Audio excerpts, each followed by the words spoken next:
Eh bien bonjour à toutes et toutes les amis, j'espère que vous allez bien et aujourd'hui on se retrouve pour un nouveau Geek Morning de la matinée.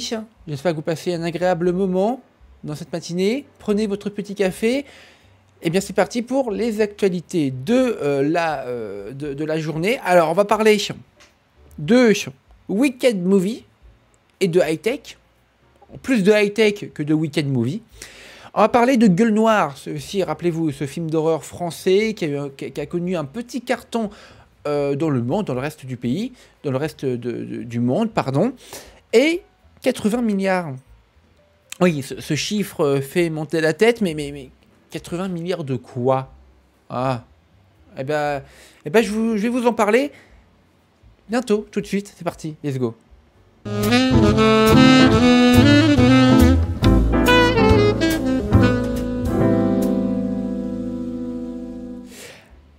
Alors, concrètement, on va parler maintenant d'Apple Vision Pro. Vous le savez, ce casque de AR, VR que Apple souhaite arrêter par manque de vente, eh bien, les choses pourraient être redéfinies grâce à Weekend Movie. Alors, pourquoi je parle de ce film Weekend Movie? Alors déjà, Weekend, c'est quoi? C'est la dernière gros film d'Hollywood de 2024, dernier gros succès en date au box-office, plus de 700 millions de dollars générés dans le monde pour une comédie musicale en 2 parties qui dure 3 heures, que j'ai adoré. Ma review est disponible sur ma chaîne YouTube, et donc le réalisateur a été le premier de l'histoire du cinéma à utiliser le casque Apple Vision Pro pour non seulement travailler sur le film, mais aussi vous, possesseurs de l'Apple Vision Pro, si vous l'avez à la maison, eh bien, vous pouvez visionner le film avec le casque Apple Vision Pro, car il est compatible avec cette technologie, et c'est le tout premier film de l'histoire du cinéma d'Hollywood à être compatible avec Apple Vision Pro. Et c'est une prouesse absolument dinguissime que nous avons là. Et donc, il dit, ce John M. Chu, le réalisateur du film, il dit « J'ai adoré être l'un des premiers réalisateurs à utiliser l'Apple Vision Pro. J'ai été complètement époustouflé par la façon dont il vous aide à jouer, à créer et à explorer de nouveaux mondes. Regardez maintenant Weekend sur l'application Apple TV et découvrez-le en 3D sur Apple Vision Pro. » Et ça, qu'est-ce que j'aimerais avoir un Apple Vision Pro pour voir vraiment ce que ça donne. Et ça a l'air tellement incroyable, ça a l'air fou. Et le film, en plus de ça, est d'une beauté absolument dingue. Donc franchement, vivement que ça sorte en France. Et on va voir, hein, d'ailleurs, si Apple France suit la tendance en proposant le film sur l'Apple Vision Pro. Voilà les amis, ce que je pouvais vous dire concernant la première actualité de ce Geek Morning. Je trouve ça fascinant, ces avancées technologiques comme ça, toujours, enfin bon bref, j'adore. Voilà, j'ai pas d'autres termes, j'adore, et je veux revoir le film.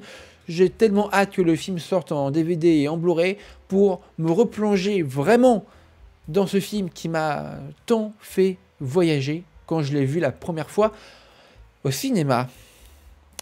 Allez les amis, on va parler cinéma maintenant, ou plus précisément de figurines, parce que le film Gueule Noire, qui est sorti dans divers pays du monde, réalisé par Mathieu Turi, que j'ai rencontré, que j'ai fait venir sur ma chaîne YouTube lors de la sortie en octobre 2023, nous avait expliqué que le monstre dans son film était fait avec un Muppet construit pour le film, et nous avons enfin des visuels concrets, véritables, sur ce monstre. Voilà, regardez-moi ça. Regardez-moi ça. Regardez-moi ça. Oh, la vache. Il n'y a pas de CGI, pas de 3D.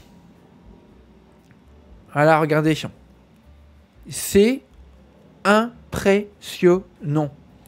Et Mathieu Turi, dans mon interview, disait que, de mémoire, hein, disait que la créature faisait 3 mètres de hauteur et 2 mètres de longueur, si je ne m'abuse.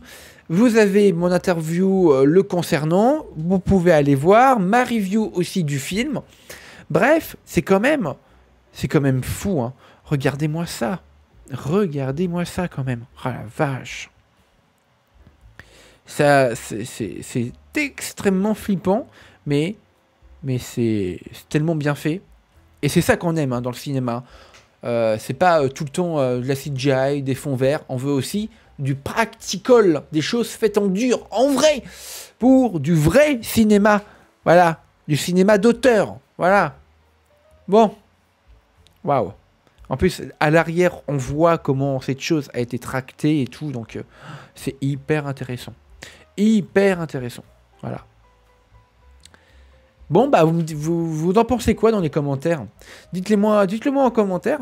Justement, les commentaires sont faits pour ça. Hein. Donc, bon. Franchement, bravo à toutes les équipes, hein, qui ont fait ça. Et on est encore là aussi. C'est impressionnant. Voilà. Ça me fait rappeler, vous savez, un monstre dans The Last of Us Partout.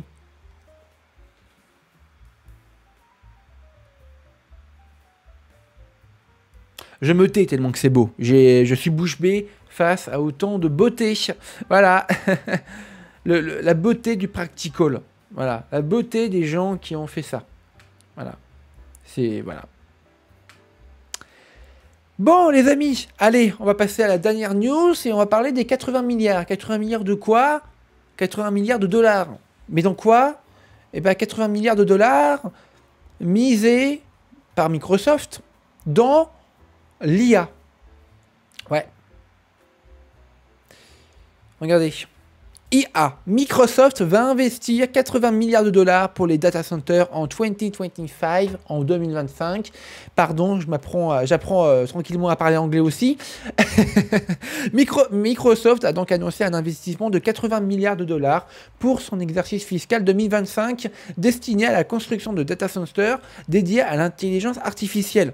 Déjà, je vous le rappelle, ils ont déjà racheté pour une très grosse somme OpenAI, ChatGPT. Et donc là, ils se lancent donc dans cet investissement à hauteur de 80 milliards de dollars pour les data centers en 2025. Et c'est Culture Geek, hein, qui révèle cette information.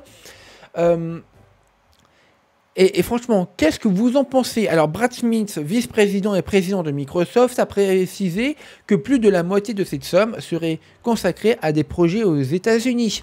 Je le cite, aujourd'hui, les États-Unis mènent la course mondiale à l'IA grâce à l'investissement de capital privé et aux innovations des entreprises américaines de la start-up dynamique aux géants bien établis, a-t-il déclaré. Et ça, je trouve ça plutôt cool, parce que à la fois, il fait travailler les start-up, les petits jeunes qui se lancent, qui veulent un travail, etc., et les grandes entreprises bien établies. Ce qu'il n'y a pas en France. C'est ce qui manque en France. Des entreprises françaises qui laissent la jeunesse s'exprimer à travers leur start-up, leur travail. C'est ce qui manque en France. Et clairement, les États-Unis, pour ça, ils ont une année, un millénaire même, d'avance sur nous. Voilà. Qu'en pensez-vous? Dites-le moi dans les commentaires. Et quant à moi, on se retrouve pour un nouvel épisode de Geek Morning plus tard. Ciao tout le monde, c'était The Creative Man. Au revoir. Et en attendant, dites-moi vos avis dans les commentaires de toutes ces news que je vous ai offertes aujourd'hui. Allez, ciao tout le monde les amis.